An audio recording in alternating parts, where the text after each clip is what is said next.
గూర్చిన కొన్ని విషయములు ధ్యానం చేసుకుందాము. దేవుడు, మీరు ప్రధాన యాజకులైన వారులారా, మీరు ఆయనను చంపి సిలువ వేసి ఉన్నారు. అయితే దేవుడు ఆయన లేపెను, దానికి మేము సాక్షులమని ధైర్యముగా మాట్లాడుచున్నారు. అందువల్ల దేవుడు వారిని భూదిగాంతం వరకు సాక్షులుగా నిలబెట్టి ఉన్నాడు. అందుచేత ఈ కొంచెములో నమ్మకముగా ఉన్నందువలన వారిని భూదిగాంతం వరకు సాక్షులుగా శిష్యులను నిలబెట్టి ఉన్నారు.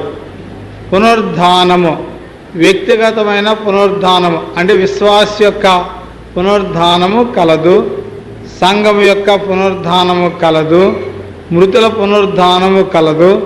దశలోనిక పత్రికలో ఈ విషయం మనకు కనబడుచున్నది. పునరుద్ధానమును గుర్చిన సాక్షి. అయితే దేవుడు ఆయనను లేపెను, ఆయన లేపినందువలన కలిగిన ఆయనకేమి ఫలితం, మనకేమి ఫలితం అన్నది మనము ఆలోచన చేసుకుందాం. ఏదైనా తోటలో ఇంతవరకు ఆది మానవుడైన ఆదామును గురించి చక్కని సదుపదేశం మనకు తెలియచేసి ఉన్నారు. చూడండి, ఏదైనా తోటలో మన ఎదుట ఇక్కడ ఒక పటం ఉన్నట్లుగా చూడండి. 3 అక్షరములు పాపము. ఎన్ని అక్షరాలు? మధ్య అక్షరం తీసేయండి, చివరక్షరం తీసేయండి. చివరక్షరం తీసేస్తే పాప, తీసేస్తే పాము. ఈ పాపము అనాల్లో ఈ 3 ఉన్నాయి. పాప అంటే ఏదైనా తోటలో ఆదాము అవ్వలైన వారు కాకుండా నిష్కల్మషముగా ఉన్నారు కనుక ఈ వచ్చినందువల్ల పాపం వచ్చింది. పాపము అనే అక్షరము పాము ఉంది, పాప అనే 3 అక్షరములకు 3 అర్థములుగా అందులో కనబడుతున్నవి. అయితే మాయోపాయముగా సాతాను నేరమోపువాడు అనే వాక్యములో ఇప్పుడే విన్నాం. కనుక వాడు పని పుట్టించిన వాడు, ఆ ఫలవృక్షములు చూపించిన వాడు సాతాను. అందువల్ల ఆకలి దప్పిగలవారుగా అయ్యారు ఆదాము అవ్వలు. పాపము ప్రవేశించినది. అందువల్ల వ్యాధులు, బాధలు, కష్టములు, అప్పులు, అవస్థలు, అనారోగ్యములు, బలహీనతలు ఇవన్నీ పాపం యొక్క ఫలితములై ఉన్నవి. అందువల్ల దేవుడే ఈ లోకమునకు, నీ కొరకు, నా కొరకు మొదటి మనుష్యుడు, మొదటి ఆదాము భూ సంబంధి అని వాక్యం విన్నాం. భూమి నుండి పుట్టినవాడు గనుక భూ సంబంధి. ప్రభు పరలోక సంబంధి, పరలోకము నుండి వచ్చినవాడు. మొదటి ఆదాము భూలోక సంబంధి, రెండవ ఆదామైన యేసు ప్రభువు పరలోక సంబంధి. ప్రభు యొక్క పోలిక, భూమి యొక్క పోలిక అని ఈ పత్రికలు ఇందాక 47వ వచనంలో మనకు చదివి వినిపించినారు. గనుక దాన్ని బట్టి చూసినట్లయితే లోకములోనికి పాపము సంప్రాప్తమాయను. ఈ పాపను పరిహారం చేయుటకు రెండవ ఆదామైన యేసు ప్రభు లోకములోనికి వచ్చి ఉన్నాడు. అనగా మొదటి తిమోతి పత్రిక 1:15లో పాపులను రక్షించుటకు క్రీస్తు యేసు లోకమునకు వచ్చెను, పాపుల రక్షకుడు. పొట్టి జక్కయ్య కథలో అనగా లోక 19వ అధ్యాయము 7వ వచనములో వారు జక్కయ్యను ప్రభును చూచి త్వరగా దిగుమని చెప్పి ఆ జక్కయ్యతో కలిసి ఆ ఎరుకో పట్టణములో జక్కయ్య గృహమునకు ప్రభు వెళ్ళి ఉన్నారు. అంతటా వారు ఏమన్నారు? పాపి అయిన మనిషిని కూడా బస చేయ వెళ్ళుచున్నాడు. అనగా ఈ జక్కయ్య పాపి గనుకనే యేసు ప్రభు కూడా పాపి గనుక పాపి అయిన మనిషినితో కలిసి ఇంటికి వెళ్ళుచున్నాడు అని వారు అన్నారు. అనగా నీ పాపము నా పాపమును ఆయన తన మీద వేసుకున్నందువలన పాపి ఆయను, కానీ ఆయనలో ఏ పాపము లేదు. మానవునికి జన్మ పాపము, కర్మ పాపము, వంశ పారంపర్య పాపము ఉన్నవి. ఈ 3 పాపములు ప్రభువు తన మీద వేసుకున్నాడు. కనుక ఆయన ఇప్పుడు ఆ పాపము నుండి లేచినాడు. దేవుడు లేపెను అనగా పునరుద్ధానము, అనగా తిరిగి లేచుట. ప్రభు మానవుడైతే చనిపోవాలి, కానీ తిరిగి లేచాడు కనుక దేవుడు ఆయనను లేపెను. పాపం మీద ఆయనకు జయము కలిగినది. ఆజ్ఞాతి క్రమమే పాపము. ఆజ్ఞను అతిక్రమించినందువలన పాపము లోకములోనికి వచ్చినది, అనగా సంప్రాప్తమాయను. దేవుడు అనగా కుమారుడైన ప్రభు ఈ ఆజ్ఞను అతిక్రమించలేదు. మొదటి ఆదాము ఆజ్ఞను అతిక్రమించెను, అనగా తినకూడని వృక్ష ఫలములు తిని ఆజ్ఞను అతిక్రమించి పాపము చేసెను, శాపము తెచ్చుకొనెను, మరణము తెచ్చుకొనెను. అందువలన ఆ పాపము, ఆ శాపము, ఆ మరణము రెండవ ఆదామైన యేసు ప్రభు మీదకు వచ్చినది. కనుక ఆయన చనిపోయి 3వ దినమున తిరిగి లేచెను, అనగా పాపం మీద జయము. చూడండి, పాపం ఏమి చేయును? పాపము పాపిని పట్టుకొనును. సంఖ్యాకాండము 32వ అధ్యాయము చూడండి, 23వ వచనం చదవండి.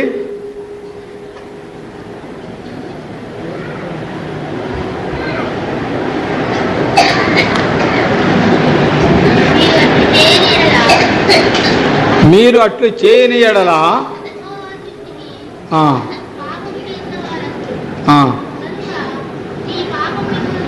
మీ పాపమును, అంటే పాపము పాపిని పట్టుకొనును.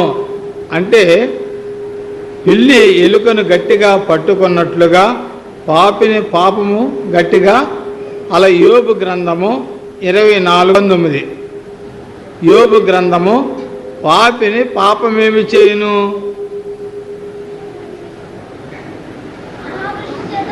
అనావృష్టి చేతను, ఉష్ణమ చేతను,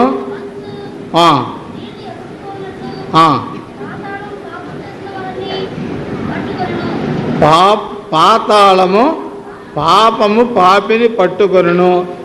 ఈ పాపము పాతాళము పట్టుకొనును. కనుక పాపము చేసిన పాపిని పాతాళం బంధిస్తుంది. మన ప్రభు తిరిగి లేచినాడు గనుక పాపము బంధించలేదు, పాతాళం కూడా బంధించలేదు. పాపం మీద జయము, పాతాళం మీద జయము ఆయనకు కలిగినది. పాపంబులను దూరా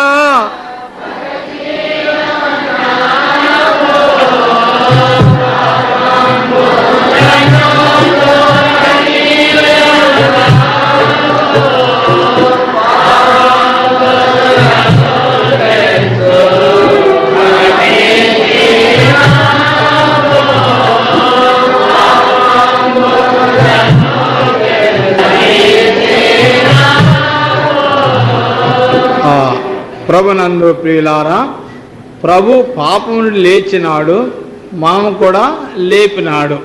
మన పాపముల చేతను చచ్చిన వారము. ప్రభు పాపము నుండి లేపినాడు.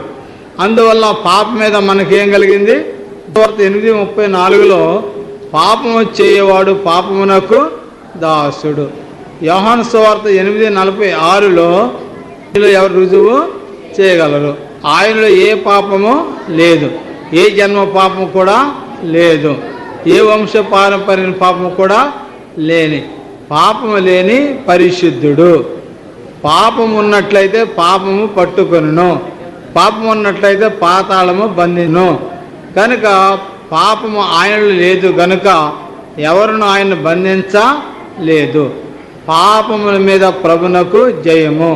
మనకు కూడా చూడండి, యోహాను సువార్త 20:18 వచనం. యోహాను సువార్త 20:18. మగ్దలేని మరియ వచ్చి, నేను ప్రభువును చూసి చదవండి. ఆయన నాతో ఈ మాటలు చెప్పని శిష్యులకు తెలియజేస్తున్నాను. కనుక పాపము నుండి లేదు కనుక పరిశుద్ధుడిగా లేచాడు. మృతుల నుండి లేచి సజీవుడిగా తను తాను ప్రత్యక్షపరుచుకొని మగ్దలేని మరియకు ప్రభు కనబడినాడు. కనుక పాపం మీద జయము. అదే అధ్యాయంలో మనం చూసినట్లయితే పాపములను క్షమించే అధికారం ఇచ్చారు. పాపములు క్షమించడం మాత్రమే కాదు, పాపములను మనము కూడా క్షమించే అధికారము ఇచ్చినాడు. పాపమును జయించినాడు, జయించే శక్తి మనకు ఇచ్చినాడు, పాపం మీద అధికారం ఇచ్చినాడు. కనుక ప్రభునందు ప్రియులారా, కనుక పాపం మీద ఆయనకు జయము కలిగినది. రెండవదిగా శాపము. ఆదాము పాపము చేసి ఉన్నాడు. రెండవది ముళ్ళ తుప్పలు, గచ్చ తుప్పలు. ఇవన్నీ ఎందుకు వచ్చాయి? పాప ఫలితములు. ఈ పాప ఫలితములు వచ్చే రక్తపు చెమట కార్చవలసి వచ్చినది. ఇది పాపం యొక్క ఫలితము. దానినే శాపము అన్నాం. అయితే ప్రభు కల్వరిలో ఇద్దరు దొంగల మధ్య శాపగ్రాహిగా ఆయన శిలువ వేయబడి వేలాడి ఉన్నాడు. ఆయన మీద పాపం ఉన్నది, ఆయన మీద శాపం ఉన్నది. గలతీ పత్రిక 3:14. గలతీ పత్రిక 3:14.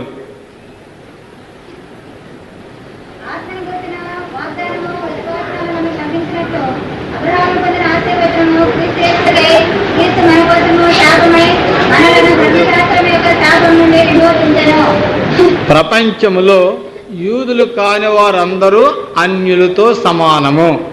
మనము అన్యులమే. అయితే ప్రభు అబ్రహామును ఆశీర్వదించెను, జనములకు తండ్రిగా ఆశీర్వదించెను. నిన్ను ఆశీర్వదించు వారిని ఆశీర్వదించెదను. గనుక అబ్రహాము ఆశీర్వదించబడినవాడు.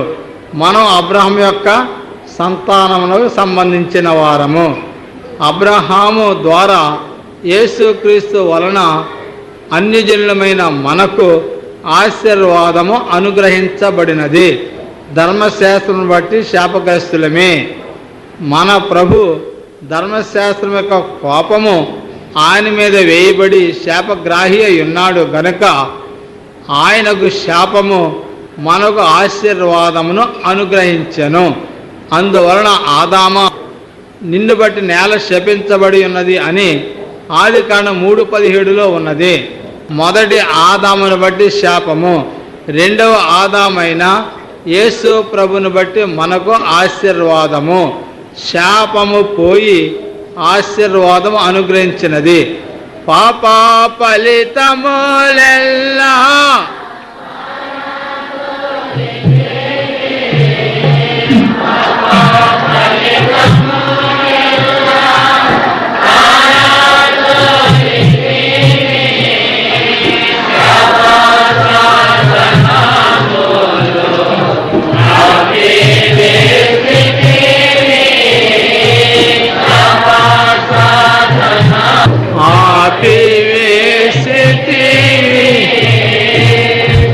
మొదటి ఆదామును బట్టి పాపము, శాపము. అది ఈ పండు తిను దినమున నిశ్చయముగా చెప్పండి, నిశ్చయముగా అంటే ఏమన్నమాట? మరణము. కనుక మొదటి ఆదామును బట్టి పాపం వచ్చింది, మొదటి ఆదామును బట్టి శాపం వచ్చినది, మొదటి ఆదామును బట్టి మరణము వచ్చినది. ఎఫెసీ పత్రిక 2:1.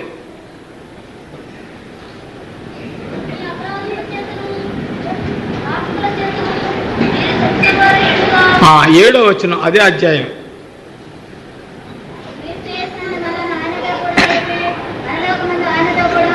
అపరాధముల చేతను పాపముల చేతను చచ్చిన వారము. అయితే చచ్చిన మనలను ఆయన లేచాడు, మనల్ని కూడా లేపి ఎక్కడ కూర్చున్నబెట్టాడు? పరలోకమందు. అంటే ఎక్కడ పరలోకమందు ఏముంది? దేని మీద కూర్చుంటాం? సింహాసనం మీద కూర్చున్నాం. ఎంత గొప్ప! జయించు వారిని నా సింహాసనం మీద కూర్చుండ నిచ్చెదను. ఎంత గొప్ప ధన్యత! గనుక అనగా మరణమును జయించిన శుక్రవారము చనిపోయినారు, ప్రభు మీద సమాధి చేసినారు, బండ వేసినారు, ముద్ర వేసినారు, కావలి వారు. ఆయన పునరుద్ధానమైనప్పుడు మరి ఎవరు కూడా అక్కడ లేరు. బండ భూకంపము కలిగింది, బండ దొర్లించబడినది. ఏమాయేనో ఏమా అపవాది, ఏమాయేనో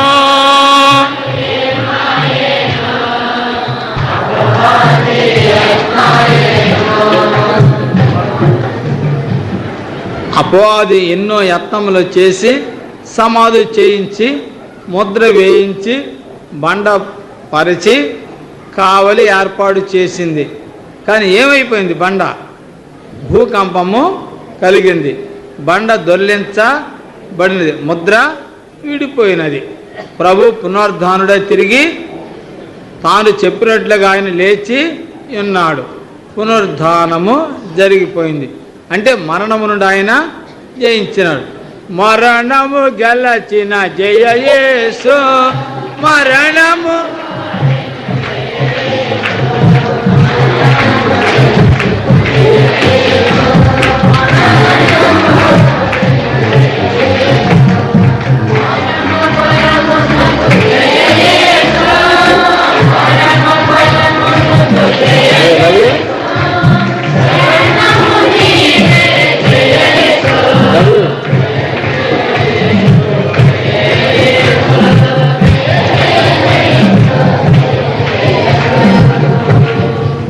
లూకా సువార్తలో ఏముంది? రోగులను స్వస్థపరచండి, కుష్ఠరోగులను శుద్ధులుగా చేయండి, చనిపోయిన వారిని. కనుక ఆయన లేచాడు. లేచిన ఆ మరణం మీద మనకేమిచ్చారు? అధికారము ఇచ్చారు. పాపమును ఆయన లేచాడు, పాపమును క్షమించే అధికారము ప్రభు మనకు ఇచ్చినారు. ఆయన శాపము తొలగించి ఆశీర్వాదం ఇచ్చినారు, మనకు ఆశీర్వాదమును అనుగ్రహించినారు. ఆయన చనిపోయి లేచాడు, మరణం మీద ఆయనకు అధికారం ఉన్నది. మనకు కూడా ఏముంది? మరణం మీద అధికారం ఉన్నది. ఇంతకీ మనం ఎవరం? ఆయన పెండ్లి కుమారుడు, మనం ఎవరం? కనుక పెండ్లి కుమారుడికి ఎంత అధికారం ఉన్నదో పెండ్లి కుమార్తె కూడా కలెక్టర్ గారికి ఎంత అధికారం ఉందో కనబడిన అధికారం అమ్మగారికి ఉంది. బహిరంగానే కనపడేది కలెక్టర్ గారు, కానీ కనపడిన అధికారం ఎవరికి ఉంది? కలెక్టర్ గారు చేయని పనులు కూడా కలెక్టర్ అమ్మగారు చేయగలరా?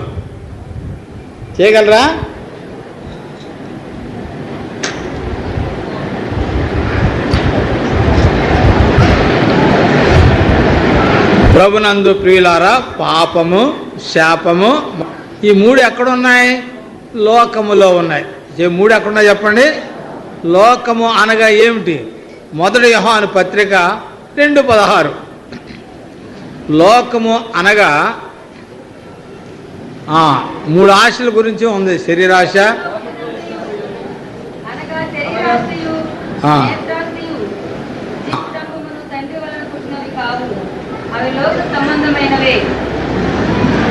ఈ 3 లోక సంబంధమైనవి. లోకమనగా శరీరాశ, నేత్రాశ, జీవపు ఈ 3 శోధనల ద్వారానే పాము అవ్వను శోధించింది, శోధనలో పడిపోయింది. అలాగే సాతాను ప్రభును కూడా ఈ 3 శోధనలు శోధించింది. కానీ 2వ ఆదాము శోధన జయించినాడు, 1వ ఆదాము శోధనలో పడిపోయాడు. కనుక మన ప్రభు శోధన జయించినాడు కనుక శోధన సహించిన వాడు ధన్యుడు. అట్టి శోధన సహించినట్లయితే వానికి ఏ కిరీటం ఉంది? కిరీటం మనకు ఉన్నది. అందువలన మనము గనక ప్రభు చెప్పినది ఏమనగా యోహాను సువార్త 16:33. నా యందు మీకు సమాధానం కలిగినట్లు ఈ మాట మీతో చెప్పుతున్నాను. లోకములో మీకు శ్రమ కలుగును, ఆయనను ధైర్యం తెచ్చుకున్నది, నేను లోకమును జయించి ఉన్నాను. మన ప్రభు లోకమును జయించినారు. జయించే అధికారం మనకు కూడా ఇచ్చినారు. అనగా పాపము, శాపము, మరణము, ఈ మూడు ఎక్కడున్నాయి? లోకములో ఉన్నాయి. ఆ మూడింటిని మాత్రమే కాకుండా లోకమును కూడా ప్రభు జయించి ఉన్నాడు. కనుక మనం కూడా ఈ నాలుగింటిని కూడా జయించవాలని ప్రభు మనకు ఇచ్చిన అధికారములై ఉన్నవి. అయితే ఇవి ఎవరు తెచ్చిపెట్టారు? ఈ నాలుగు ఎవరు తెచ్చిపెట్టారు? ఎవరు? సాతాను. కనుక దివారాత్రుడు నేరమోపువాడైన సాతాను. సాతాను కూడా ప్రభు జయించినాడు. జయించి సమాధానకర్తకు దేవుడు సాతాను మీ కాళ్ళ క్రింద శీఘ్రముగా చితగా త్రొక్కించును. సాతాను జయించే శక్తి అపవాదిని ఎదిరించుడి, అప్పుడు వాడు మీ వద్ద నుండి పారిపోవును. కనుక అపవాదిని జయించే శక్తి తండ్రి మనకు అపవాది క్రియలు అయిపరచుటకే దేవుని కుమారుడు ప్రత్యక్షమాయను. ఆయన జయించినాడు. జయించే శక్తి మనకు కూడా ఇచ్చినాడు. కనుక మరి వీటి యొక్క ఫలితం ఏంటి? పాతాళం. వీటి యొక్క ఫలితం ఏంటి చెప్పండి? కనుక పాపము, శాపము, మరణము, లోకము, సాతాను, మొత్తం మీద ఈ నాలుగుటిని జయించకపోతే ఎక్కడికి మనం వెళ్ళాలి? పాతాళమునకు వెళ్ళాలి. అందుకని సాతాను స్థానం ఏది? చూడండి, ప్రకటన 20:12 చదవండి. ప్రకటన 20:12 సాతాను స్థానం ఎక్కడ? మరియు గొప్పవారేమి, కొద్దివారేమి,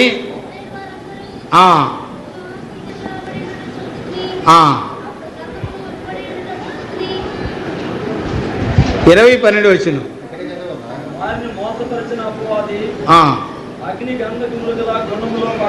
కనుక మోసపరిచిన అపవాది ఎక్కడ వేయబడ్డది? అంధకములు కలిగిన అగ్నిగుండములు వేయబడిన. అచ్చట క్రూర మృగమనగా అంత్యక్రీస్తు, అబద్ధ ప్రవక్తయు ఉన్నారు. అంటే సాతాను, అంత్యక్రీస్తు, అబద్ధ ప్రవక్త, వారి స్థానం ఎక్కడ? పాతాళములో. పాతాళం అనగా అగ్నిగుండము, మట్టులేని గొయ్యి, ఇవన్నీ కలిపి పాతాళము అనబడును. కనుక ఈ పాతాళమునకు దాని ప్రవేశం. అయితే మన ప్రభు పాతాళమునకు వెళ్ళి దానిని పాతాళమును కూడా ప్రభు జయించున్నారు. కనుక పెండ్లి కుమార్తె పాతాళము కాదు కానీ పరలోకము. చూడండి, ఎఫెసీ పత్రిక 4:8. ఎఫెసీ పత్రిక 4:8.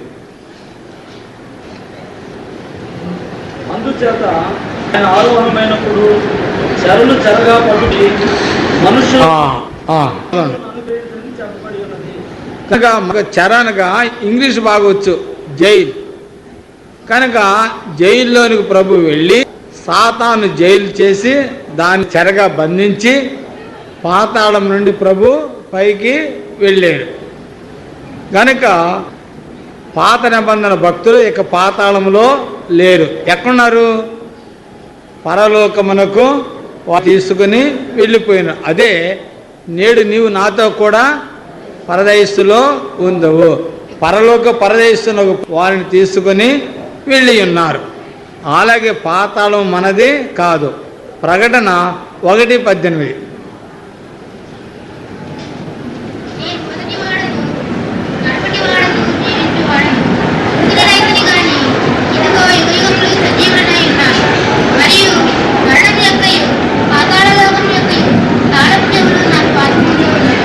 కనుక పాతాళం యొక్క చెవులు, మరణం యొక్క తాళపు చెవులు ఎవరి చేతిలో ఉన్నాయి? పెండ్లి కుమారుని చేతిలో ఉన్నాయి. గనుక మరి పాతాళం ఆయన ఏమీ చేయలేదు, మరణం ఆయన ఏమి. మరి పెండ్లి కుమార్తె ఎవరి చేతిలో ఉంది?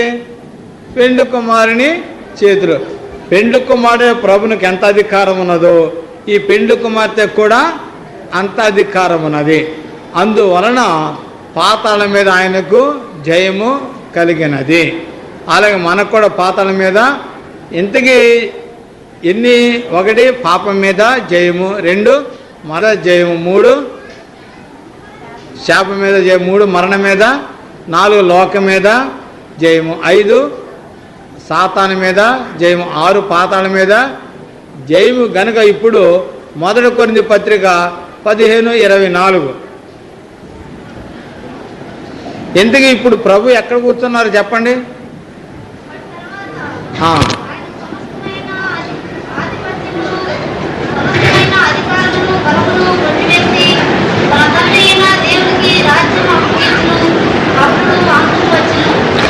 కనుక ప్రభునందు ప్రియులారా, మన ప్రభు తండ్రికి సమస్తము జయించి రాజ్యమును అనుగ్రహించినారు.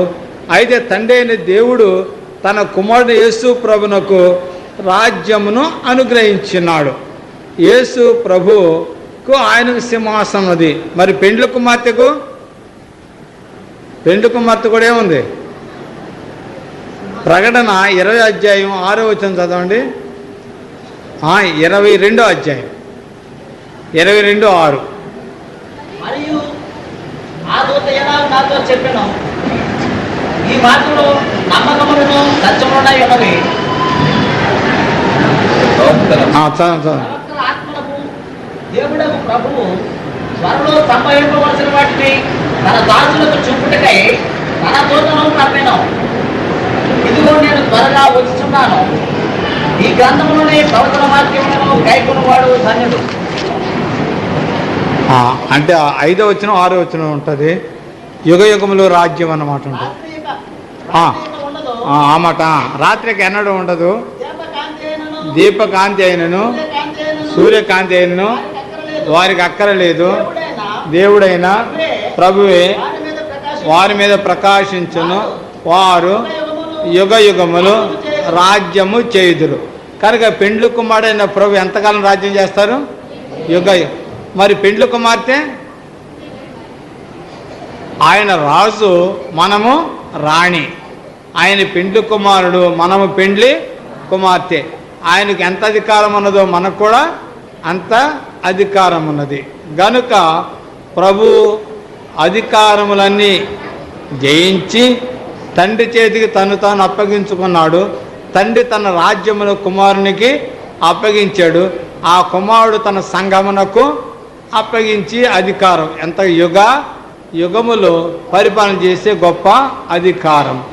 కనుక మన తండ్రి పరలోకమందు కుడి పార్శ్వమున కూర్చుని మన కొరకైన విజ్ఞాపన ప్రార్థన చేయుచున్నాడు. ఎందుకు? మనం పరలోక రాజ్యములో ప్రవేశించాలని, సింహాసనం మీద కూర్చోవాలని. జీవవృక్ష ఫలములు ఆదాము ఏ జీవవృక్ష ఫలములను పోగొట్టుకొని ఉన్నాడో ఆ వృక్ష ఫలములు తినిపించవాలని. ఏ జీవ జలమును మొదటి ఆదాము పోగొట్టుకొని ఉన్నాడో ఆ జీవజలమును త్రాగించవాలని ఆయన మనకొరకు విజ్ఞాపన ప్రార్థన చేయుచున్నాడు. అట్టి ధన్యత తండ్రి మనందరికీ అనుగ్రహించును గాక. ప్రార్థించుదము.